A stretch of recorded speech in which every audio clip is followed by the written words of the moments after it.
gods did not whisper Alexander's name at birth. They screamed it into the void.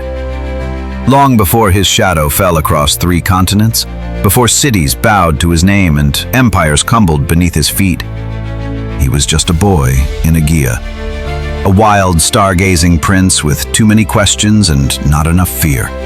Born of kings and claiming gods for ancestors, Alexander wasn't content to inherit the world. He wanted to remake it. His father, King Philip, forged Macedon with blood and steel, a warrior king who saw ambition in his son's eyes and feared it would one day burn the house he built. But there was one who understood Alexander: Hephaestion, his closest friend, his mirror.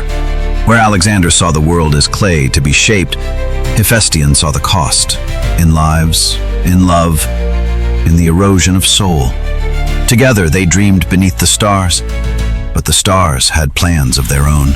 On the eve of his 12th winter, Alexander vanished. Some said he was taken by wolves, others by madness. But he had gone to the Cave of Trophonius, a place where the veil between gods and mortals thinned and where time dared not walk. He entered alone, torch in hand, chasing a voice that no one else could hear. In the silence, the oracle appeared.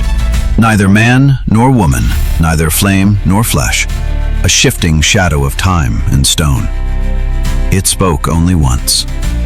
Son of thunder, do you wish to see your name written in fire? Alexander answered with the arrogance of youth and the courage of something older. I wish to see truth. And so, the oracle showed him. Visions poured like stormwater, a world conquered in his name, cities burning, temples built in his image, Hephaestion dying far from home, his empire vast but hollow. The oracle offered him a choice: rule the world or rule yourself. You cannot do both. He emerged 3 days later, not as a boy, but as something else, something hungrier. He told no one what he saw, not even Hephaestion.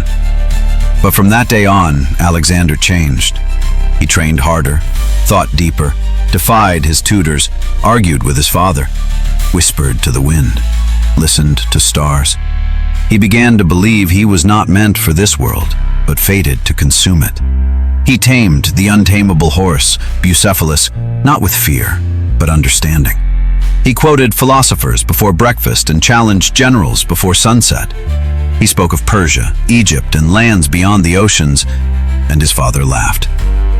You speak as though the gods owe you something, not owe. Remember. The more Alexander dreamed, the more Philip tried to ground him, until their bond frayed into silence and cold nods at court. But Hephaestion never left his side.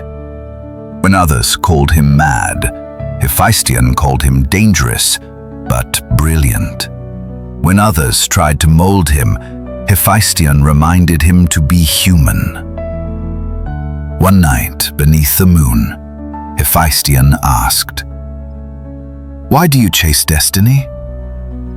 "Because if I don't, it will chase me." Then came the skirmish at Aegae, his first true taste of war. Too young to lead, they said. But the boy stood tall in a field of seasoned killers and turned the tide. He didn't revel in the blood.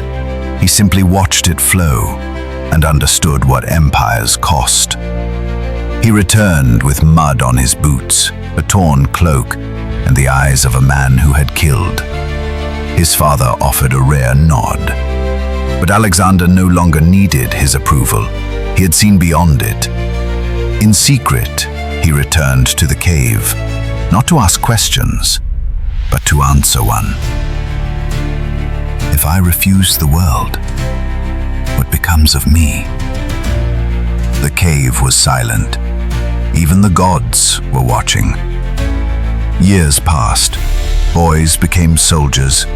Friends became legends.